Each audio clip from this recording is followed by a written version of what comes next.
Grand Blue Dreaming is one of the most interesting anime I've ever watched. It was so surprising because I had no expectations for this anime. I just saw it on Amazon Prime and decided to watch it for kick. Knew nothing about it, didn't even know it was a comedy. That's probably really surprising for a lot of manga fans because I only recently found out that it's the 8th highest rated manga of all time on my anime list. So it's clearly very good, so don't just take my word for it when I tell you how good this anime is. I mean, this anime has amazing jokes. Let me just give you an example of how much thought is put into a joke. So in one scene, you have Iori, the main character, who's trying to decorate his room because he wants, it's his room basically, you'd want to decorate it if you could. He wants to get help, and so all the guys in the show, they all help him out, and they constantly keep getting it wrong. So they put up all these pornographic posters, and so Nanaka walks in, sees all these posters, freaks out thinking he's a pervert, calls her friend tells him it's okay, and so Iori gets mad at the guys, obviously, as you would, so they change it up. They then put in anime posters because Kohei is a massive otaku and pretends he isn't, or at least acts as if it's surprising that he's an otaku even though he wears a shirt with a waifu on it the whole time. So they put up all these posters. Iori gets mad once again at them, and so he tells them that he likes the complete opposite of this. So unsurprisingly, they then put up erotic posters of men instead.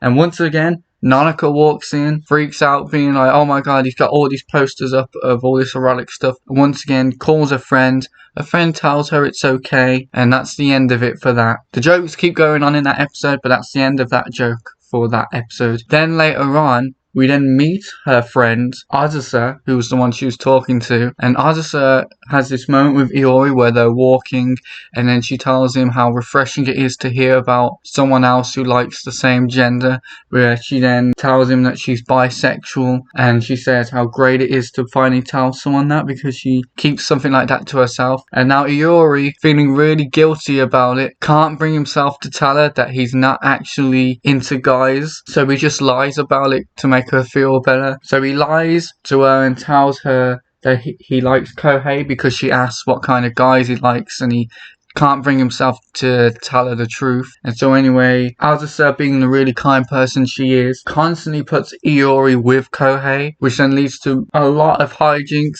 such as my favourite joke where the two of them are just going at it at this like foot-long bread chocolate baguette thing. I don't know what it is, but it looked so hilarious, them, the two men eating it, because what they're doing is they're essentially doing the lady and the tramp thing, and Azusa's obviously put them together. So they're just going at this thing, but you would think that maybe they wouldn't. But the thing with Iori and Kohei is they have this huge rivalry between them, so they both just go at it, and it's just hilarious to watch. And that should just give you an example of how much thought goes into the jokes. I mean, I've never seen foreshadowing for jokes before, so that just shows you how much thought is put into it. A lot of thought is also put into the characters. Iori is, in my opinion, a very good character. All the characters are. They all have this trend of being both likable but also pieces of dirt.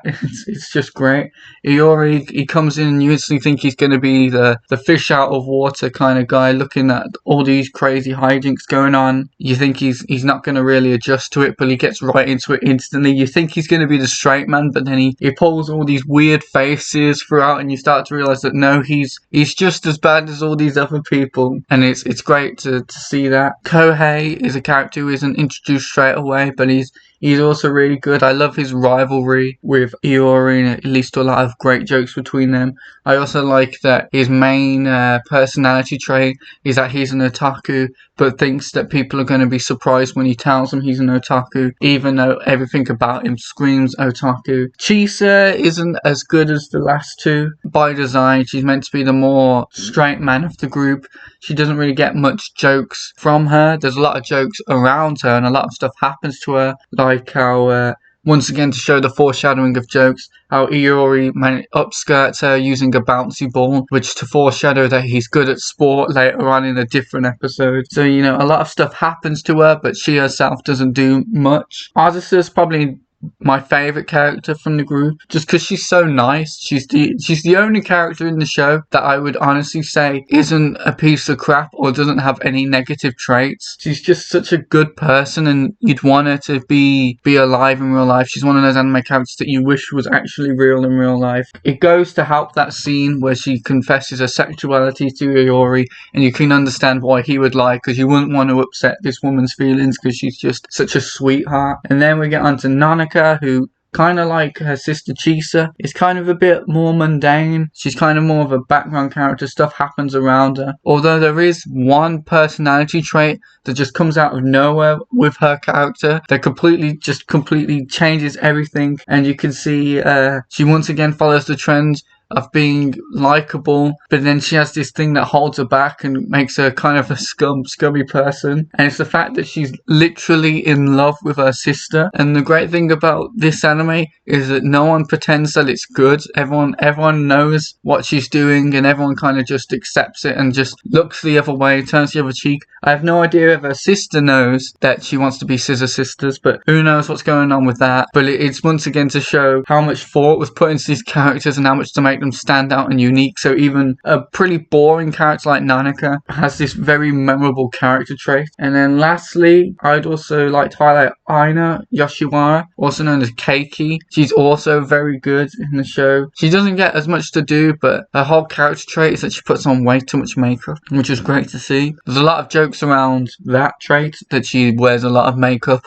and it leads to, again, a lot of hijinks with the guys going on a mixer and them all betraying each other, trying to get to one girl who actually is really attractive underneath all that makeup. So yeah, the show's just really good. It was really surprising to see all this, because I haven't heard much about the anime before. I think that's probably more to do with it being on Amazon Prime than anything to do with its actual quality, because it's really, really good. I highly recommend it. I don't know how it compares to the manga. The manga is probably going to be better on this one, just because I've seen some of the artwork. If you've seen the anime, if you've even seen my thumbnail, you'll notice Iori pulls some weird faces that rival even Onizuka in terms of how crazy he looks. The animation in the anime is not the best, to be honest. It's kind of very still framing at times, which is fine for a comedy anime, but just to let you know about that, it's not the first time we've had comedy anime with bad animation. It usually doesn't really matter for comedy animation. For example, The Disastrous Life of Saki Kate is an amazing anime, and that's made by JC staff, and it's definitely not one of their best works, let me tell you. So that's all I really have to say about the anime. I think it's really, really good. I highly recommend it. It was a huge surprise. Go watch it on Amazon Prime. Go read the manga if you haven't, because the manga is considered to be one of the best, apparently, of all time. So yeah, I hope you enjoyed this video. I hope you learned a few things about the anime and it convinced you to go watch it, because it is really, really good. So hopefully I'll see you next time. Bye bye. Oh, and don't forget to like and subscribe, because people haven't been doing that. Alright, bye bye.